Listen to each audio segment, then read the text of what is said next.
why patients say no, and how to turn it into a yes.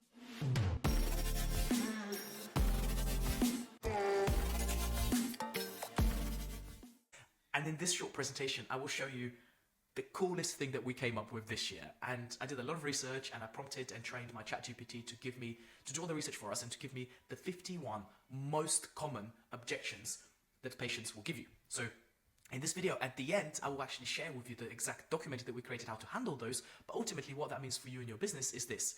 There will be less patients not starting care, there will be less patients dropping out of care, and there will be more people staying with you, having higher turnover, better investment for your business, busier diaries, and ultimately having a bigger impact on people's health. And that boils down to certain psychological principles. So please, please, please stay until the end and we can really break this down, because this is such a valuable tool that I now use for adverts, for what we use on our social media channels, to how we write our newsletters, to how we write our copy, to how we train our chiropractors, to how we train our front desk, CAs, management, and so on. So this one video will give you so much value that you're going to want to implement these straight away. Now, in terms of what we found, that there is a cost to patient objections, and more importantly, not being able to handle patient objections. One of the biggest ones, of course, is financial impact. Lost revenue through potentially people not starting care, not knowing how to handle their objections. And by the way, objections will be there because there are certain psychological principles that as human beings do not change. So it doesn't matter if you're a clinic owner who is serving an osteopath service, physiotherapy service, chiropractic service, health service. Objections are objections, and there are only so many variants they can come up with, which is why we did the research to come up with all the possible answers, all the possible objections, and how do we come up with those answers. The second biggest cost is operational efficiency.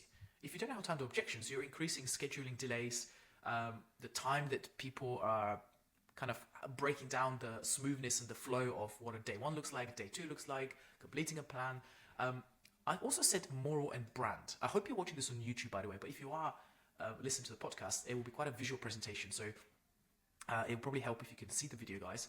But basically, less people joining your care means less impact. You're having less impact and less people are talking positively about your clinic. I always think if we have 100 patients and only 20 of them commit to a care plan, what do the other 80 think about us? Because we often, and by the way, these are not the numbers we have, but if those were the numbers, what do those people kind of talk about your brand, and what do they say, and how do you represent chiropractic to the world? So being able to understand their objections to begin with, being aware that there are objections that people will have, knowing how to create your script based on that, knowing how to create your training, knowing how to create your marketing, will just skyrocket your business without you having to do anything extra. And most importantly, one of the biggest costs of objections, or not being able to handle patient objections, is the inability to actually impact more people. Are we failing clients if we're not equipped to handle their objections? That's a big question I want you to ask yourself. Are you actually, by thinking that I don't need to handle objections because I'm not a salesperson, are you actually doing an injustice to a lot of these people? The answer probably is yes, because if everyone starts care, if you're providing an amazing service, and if you train your whole team how to do that at the same time, then you're having a much, much bigger impact on your local community. Now, when we did the research, it boiled down to 51 most common patient objections. And I have the file here. I'll probably put that in the show notes so you guys can see them. But we broke them down from some generic ones to financial objections, to time-related objections, to trust and credibility objections, to efficacy objections, to convenience objections, concern about the commitment, skepticism, pain or discomfort, health concerns, information-related, competitive concerns, lifestyle, and miscellaneous. 51 questions that patients might ask yourself, the clinic owner, the CAs, the managers, the massage therapists, the chiropractors. So how valuable would that be if we were to say, well, knowing these is actually going to solve half the problems already? Just being aware what patients might be thinking based on the research that we did is going to create a massive value for your business and ultimately for your patients. Because what you can do is then turn these into scripts. You can teach your chiropractors how to handle those. You can even teach your chiropractors how to not allow the patient to even come up with those objections or ask them, because they've done such a great job on the initial consult or on the report of findings. By the time I finished my career in practicing, I had no objections. No one was saying this is too expensive. No one was asking, is it going to work? No one was saying, hey, I've seen free chiropractors. Why would I trust you? Because the way I created day one and day two for me personally was based on how do I handle these before they come as an objection. And ask yourself the question, like, some of these, they're quite tricky. Like, what would my CAs do if let's just say, will the treatment affect my overall health or just my back? How would your CA answer that question? What's your philosophy? How would you handle that in your clinic? Is it going to be a misalignment between what the chiropractor said, what the massage therapist said, and what the CA said? So this document turns into almost like the Bible of your clinic, knowing that this is how we work, this is how we handle objections, guys, and this is how we educate patients. So I was super interested when we kind of stumbled across these. And like I said, if you want them, we'll put them in the show notes. And this is the one master document that you can use to then increase the efficiency, effectiveness, and the impact that your clinic has. Ultimately, what we found as well is all of those 51 objections actually boiled down to 4 major psychological barriers that people have when it comes to patients thinking that this is not the right thing for them. The first one was fear of the unknown. There was just uncertainty and lack of understanding about the treatment. So what do we do about that? Well, we create scripts so that the chiropractor, the educational content you send to patients, the emails that you send them, the videos you get them to watch before they come in, all create lack of fear. They create certainty. The second thing was financial concerns. This one is the most common one, and actually this is just a ratio between the cost of the treatment versus the perceived value that the patient is getting. If I say to you, think about something crazy expensive that you spend money on. Let's say you spend £15,000 on a new kitchen, right? If you guys listen with me, if you stay with me and you just listen to this one, it will blow your mind. So, my wife spends 12 to 20, let's say £20,000 on a new kitchen. The new sink is shiny, the refrigerator is amazing, the island is great, it's got this thing on top, the lamps coming from the ceilings are incredible. Not once has she questioned the price after purchasing the new kitchen. Now stay with me. Scenario number 2, she goes and buys a new vest for a summer holiday that we have coming up, and it's like reduced by 75%, and she pays £6.50 for a new white vest. She puts it on, and as she puts it on, it rips because it wasn't done properly. It wasn't sewed properly. It wasn't whatever. The material was old. She is fuming. She's like, "This is the worst vest in the world. I can't believe I spent £6.50 on it." Her perceived value of the item was actually not matching the cost in her head. Just like in the kitchen. When the value was so high and she absolutely loved the new kitchen and sitting there and having our morning drink and our son playing there and cooking nice meals, the quality of the furniture, it didn't match the cost. And the opposite is true. So when you think about chiropractic, the financial concern is never a financial concern. It's just they didn't understand the value of what you have to offer them. That's it. I know you're not going to agree with me. I know some of you that are watching this, you know that's true because you've done it for a long time and you get it. When you're very well equipped, when you have certainty, and this is the kind of stuff we do on the mastermind, is we not just train the clinic owners on how to run their business properly and how to systemize it, but how do you train your guys to have just an incredible way to handle objections, incredible way to create certainty.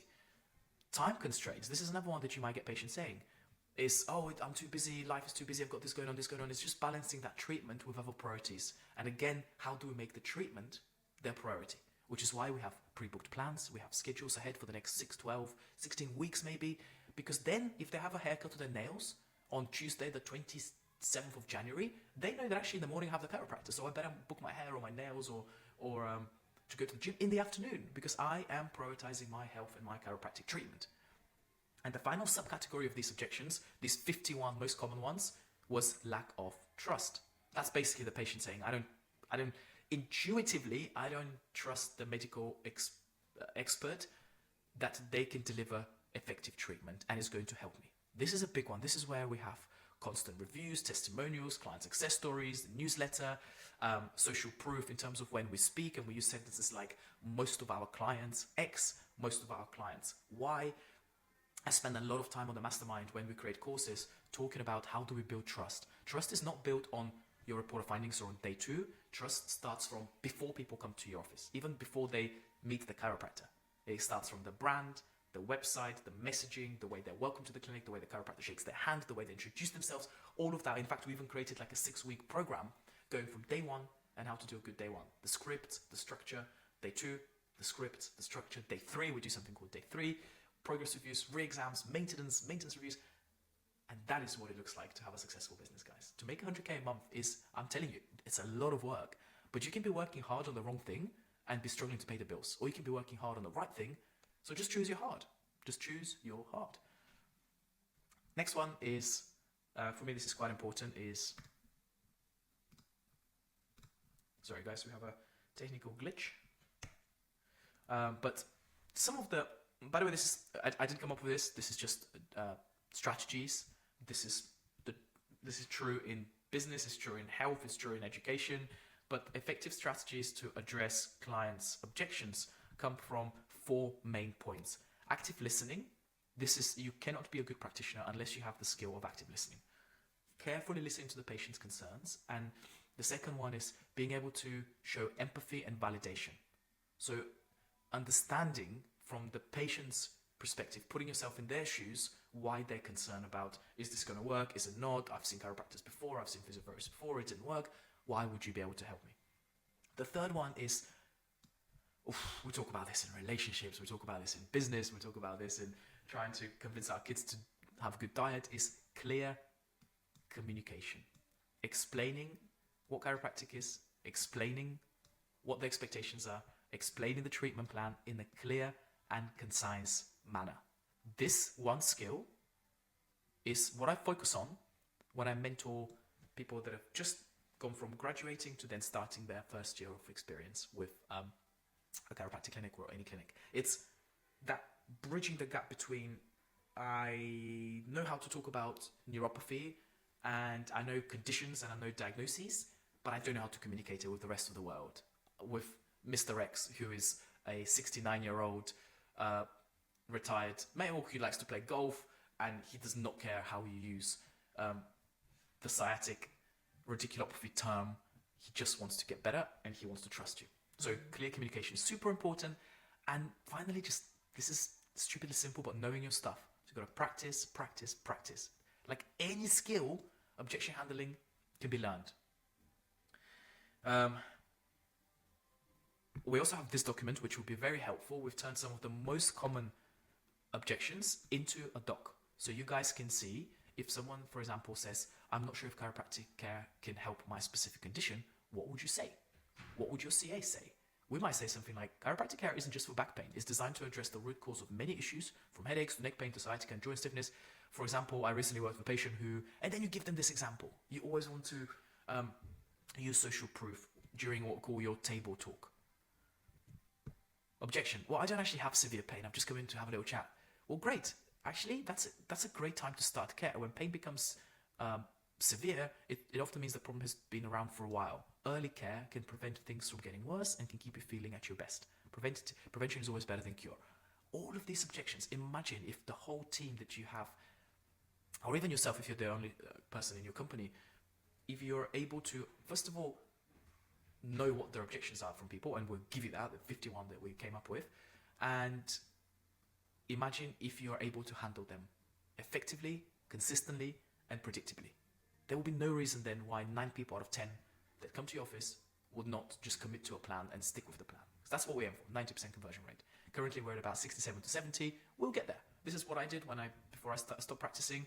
But obviously we have younger associates and we try to provide them with this type of training every single week.